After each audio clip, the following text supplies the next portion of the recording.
अस्सलाम वालेकुम viewers, campus to career की एक फॉलो अप एपिसोड के साथ हाजिर हैं। पिछले हफ्ते हमने एक एपिसोड की थी जिसमें एचएससी का एक डिसीजन आया, हमारी नजर से गुजरा, जिसमें तकरीबन जितने भी एमफिल पीएचडी के एस्पायरेंट्स थे उनके लिए एक अक्सर के लिए बुरी खबर थी कि एचईसी ने अपना HAT ETS के अंदर जो उनका एप्टीट्यूड टेस्ट है उसको मैंडेटरी कर दिया था to get admission in MPhil and PhD. लेकिन उसके साथ हुआ क्या, आए पहले ये क्लिप मुलाहिजा कर।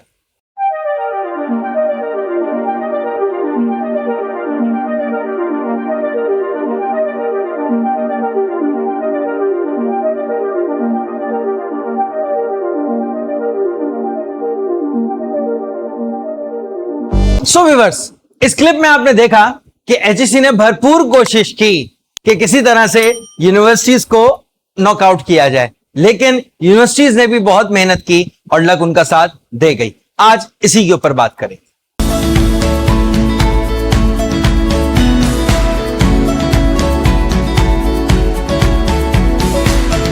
सो व्यूअर्स, 13 मई को जो एचईसी का एक नोटिफिकेशन आया था जिसके मुताबिक अब जितने भी एमफिल पीएचडी के कैंडिडेट्स थे उनको एचईसी का अपना टेस्ट देना था, या तो एचईसी जर्नल देना होगा, HAT जर्नल, या HAT सब्जेक्टिव देना होगा अंडर ETS। उसको एचईसी ने एक साल के लिए मौखर कर दिया है।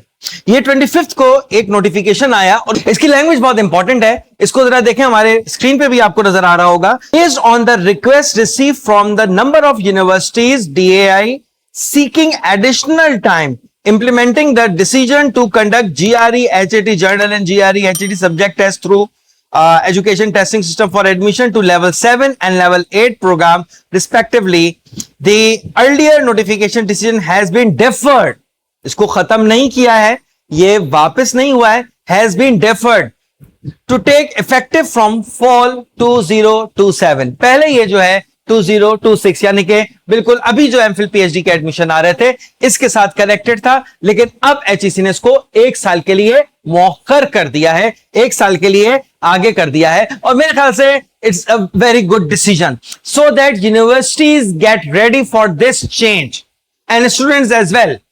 अब बहुत सारे इसमें जो है सवालात जन्म ले रहे हैं, बहुत सारे जो है इसमें क्वेश्चन मार्क्स जो है वो क्रिएट हो रहे हैं, उनकी एक एक करके हम बात करेंगे। हमारे बहुत सारे व्यूवर्स ने ईमेल्स भी की हैं, कुछ व्यूवर्स ने मेरे जो पिछले एपिसोड है उसके कमेंट्स पे भी कुछ सवाल दिए हैं, आज हम इसको भी कवर करने की कोशिश करेंगे। सो व्यूवर्स, पहले तो इसमें जो है डेफिनेटली यूनिवर्सिटीज को एक ब्रीथिंग स्पेस मिल गई। Obviously university need a bit timeline ताकि इसको प्रॉपर इंप्लीमेंट कर सके, क्योंकि इसमें बहुत सारे जो इश्यूज थे उसमें एक इशू ये था, ये मेरे सवालात में भी से एक सवाल था कि इसके पासिंग मार्क्स कितने होंगे। देखें, ये जितने भी टेस्ट होते हैं इन टेस्ट को यूजुअली परसेंटाइल के ऊपर इवेल्युएट किया जाता है या तो इसका एक कट ऑफ बनाया जाता है। HAT जो था इसका कट ऑफ 50 था, ठीक है, और 50 से ऊपर पे आप क्लियर हो गए। Now you have got the pass. अब वो आप पास कहीं भी दिखा सकते हो, वो पास आप किसी भी इंस्टीट्यूशन में एडमिशन के लिए जो एलिजिबल एचईसी के इंस्टीट्यूशंस हैं उनमें आप वो रिजल्ट दे सकते हो along with their local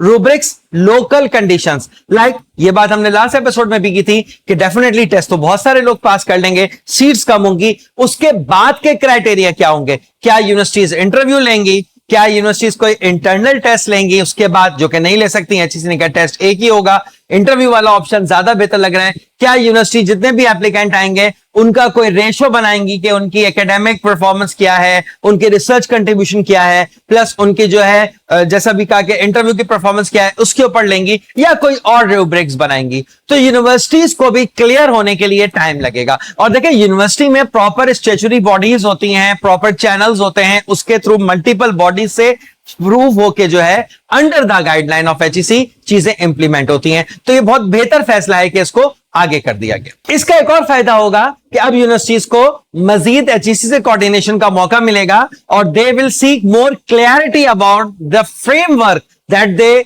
need to make for this. Viewers, इसमें सिर्फ यूनिवर्सिटीज को या कैंडिडेट्स को ब्रीथिंग स्पेस नहीं मिलेगी, मैं पर्सनली समझता हूं कि एचईसी को भी एक ब्रीथिंग स्पेस मिलेगी। HEC need more technical expertise on conducting the test. HEC need itself more clarity, more question bank and more test related stuff जो कि एचईसी को चाहिए होगा, तो एचईसी को इटसेल्फ भी एक ब्रीथिंग स्पेस मिलेगी। ऐसा नहीं है इसको सिर्फ यूं ले लिया जाए कि इस जो 1 साल का डिले आया है इससे सिर्फ यूनिवर्सिटीज को, कैंडिडेट को फायदा होगा। व्हाट आई पर्सनली बिलीव कि एचईसी को भी इससे अच्छा खासा फायदा होगा। और बिल्कुल इसको इस तरह नहीं लें कि एचईसी ने लेफ्ट का इंडिकेटर देकर राइट पे मोड़ लिया, बिल्कुल ऐसा नहीं है। इस ब्रीथिंग स्पेस से 3 स्टेक होल्डर्स जो हैं, इन तीनों को यकीनन फायदा होगा। क्योंकि याद रखिएगा, एजुकेशन सिस्टम जो है सिर्फ पॉलिसी बनाने से नहीं बनेगा। एजुकेशन सिस्टम में जो पॉलिसी को इंप्लीमेंट करने के फ्रेमवर्क हैं, they also need to be very clearly defined, and definitely this 1 year grace period will help HEC, will help the students, will help the institutions to clearly define the framework. Video के आखिर में हमारी जो last episode I थी, इस पे कुछ questions rise हुए थे। कुछ लोगों ने पर्सनली मुझसे व्हाट्सएप पे, जिनके पास मेरा नंबर है, उन्होंने कुछ सवालात किए। तो मिला के उन तमाम सवालात को जो है मैं एक एक करके जवाब दे रहा हूं। कुछ के जवाब अभी पीछे हमने दे भी दिए थे, कुछ के मैंने यहाँ पे अपना चैनल ही खोला है और इसके अंदर से जो सवालात हैं और बीच में जो दूसरे ईमेल पे सवाल आते हैं उनको ऐड करके मैं क्विकली इसके जवाब देने की कोशिश करता हूं।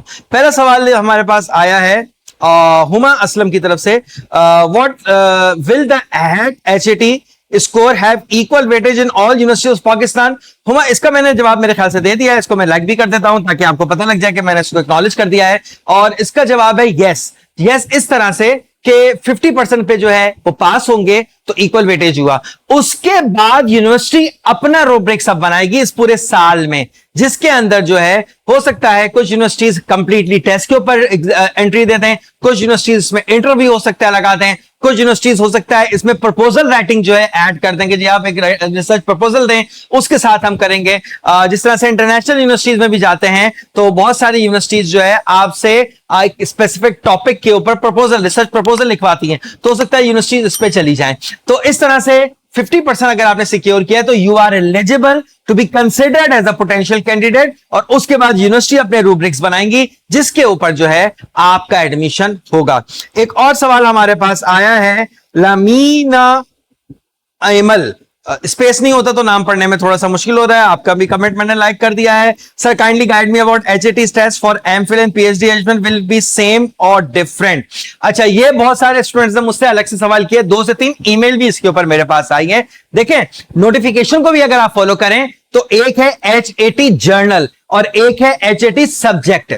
जो HAT जर्नल है वो बेसिकली एमफिल के लिए है, और जो HAT सब्जेक्टिव है वो बेसिकली जिस स्पेसिफिक एरिया में आप जाते हैं, मेरी पिछली वीडियो आप देखिएगा कि ह्यूमैनिटीज के लिए उसके लिए अलग उसका ग्रुप था, इंजीनियरिंग के लिए अलग ग्रुप था, मेडिकल के लिए अलग ग्रुप था, इसी तरह से 5 या 6 डिफरेंट ग्रुप्स हैं उसके।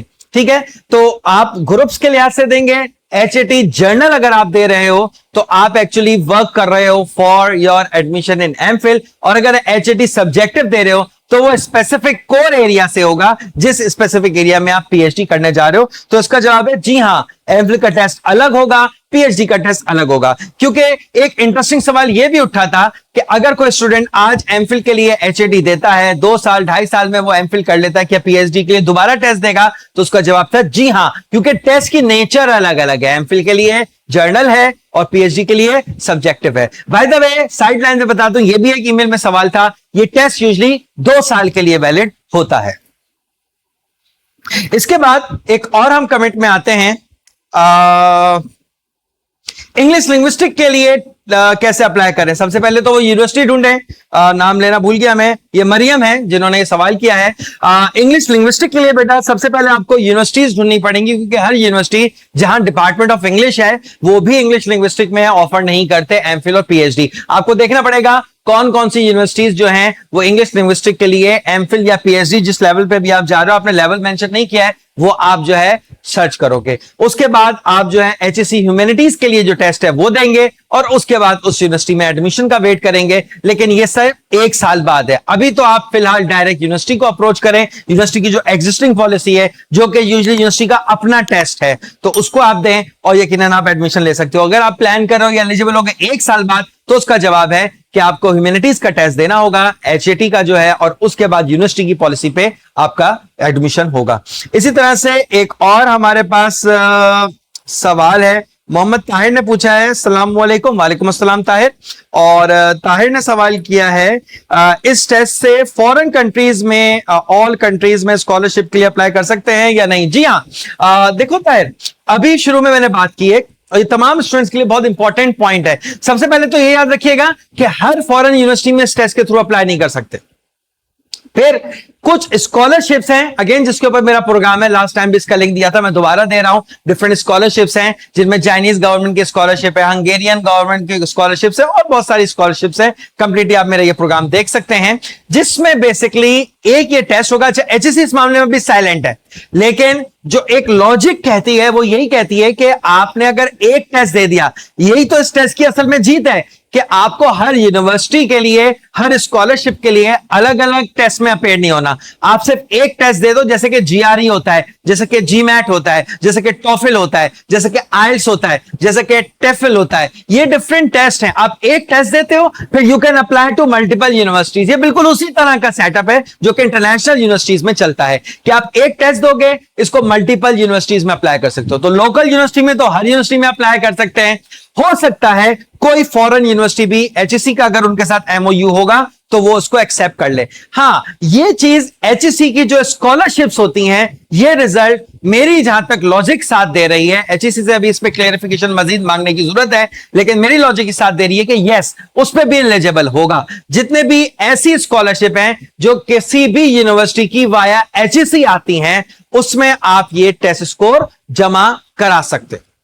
तो ये कुछ चीजें सवालात थे, कुछ इसमें से डुप्लीकेटेड सवाल थे, तो उनको मैंने जो है एलिमिनेट कर दिया है। लेकिन ये मेन कंसर्न्स थे जो स्टूडेंट्स के आ रहे थे, जिनको मैंने कोशिश की है आज के इस फॉलो अप एपिसोड में कवर करूं। तो व्यूअर्स, इसको वाइंड अप करने की तरफ आते हैं। और वाइंड अप करते वक्त एक चीज है, मैं ये समझता हूं पर्सनली कि अगर इसको बहुत ही तेजी से इंप्लीमेंट कर दिया जाता तो मुझे लगता है कि बहुत सारे इश्यूज आ सकते थे। तो it's a very good, it's a wise decision to postpone it for a year so that all three stakeholders can work on it. और आप लोग क्या समझते हैं कि हमारे पास एमफिल पीएचडी लेवल पे जो सेंट्रलाइज एडमिशन की पॉलिसी आ रही है, will it create transparency, will it create a proper system, या it will lead to more chaos? इससे रिलेटेड और भी कोई सवाल हो तो आप कमेंट्स बॉक्स में भी लिख सकते हैं, और अगर आप ईमेल करना चाहें तो हमें ईमेल भी कर सकते हैं ask.c2c@gmail.com। इस पे आप हमें जो है ईमेल करके भी सवाल पूछ सकते हैं। मेरी पूरी कोशिश होती है कि जल्द से जल्द या तो ईमेल पे ही रिस्पॉन्ड कर दूं, या फिर आपको जो है वो अपनी नेक्स्ट एपिसोड में इसका जवाब दे दूं। नेक्स्ट एपिसोड में आप लोगों से फिर मुलाकात होगी। अपना ख्याल रखिएगा। कैंपस टू कैरियर के साथ जुड़े रहने का शुक्रिया।